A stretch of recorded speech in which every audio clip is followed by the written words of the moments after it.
The discussions on whether to release the name of the country took place at Wikileaks up until the moment Julian Assange posted it on the Wikileaks website. Anna Naidu, host of CCTV's The Heat, talked exclusively with a Wikileaks representative about this decision.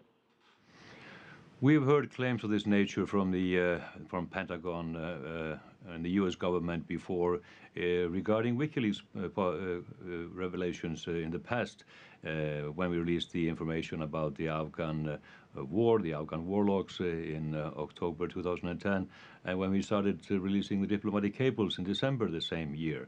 It was claimed that we would and might already have blood on our hands, quote unquote.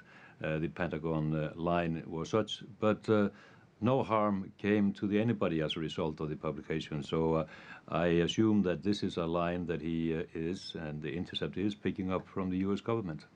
Has WikiLeaks been in touch with the U.S. government at all before it released the name of the country?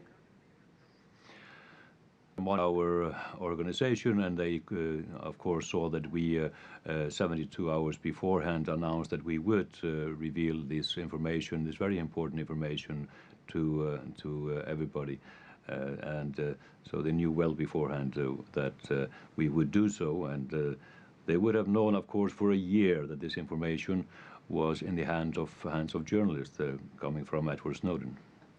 Now, I just want to get into the statement that WikiLeaks released, and that statement says that there could be more than 2 countries whose phone systems are being monitored right now by the NSA. 2 countries have been named, but do you know of a 3rd country or perhaps a 4th country as well?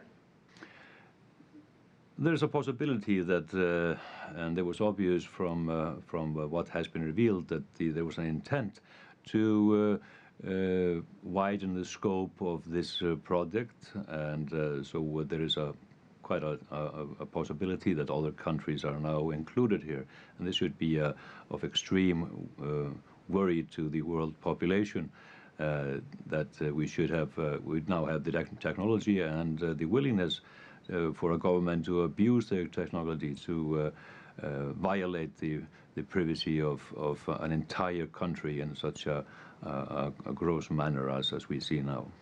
Okay, these Snowden files, as they've come to be known, they were initially released to Glenn Greenwald, to the Washington Post, to the New York Times, to Der Spiegel. It was a very kind of people who saw these files. How did WikiLeaks get hold of this information?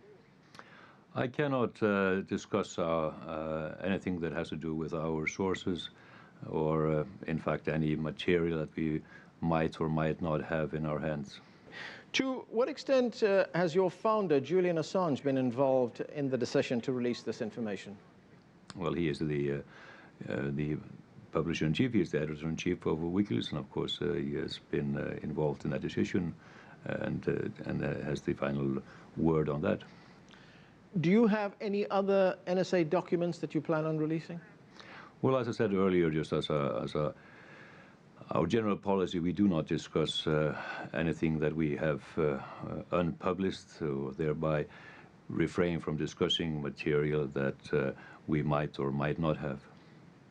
Has the NSA been in touch with you since you released this information? No. Okay, so we're going to have to leave it there. Thanks for joining us.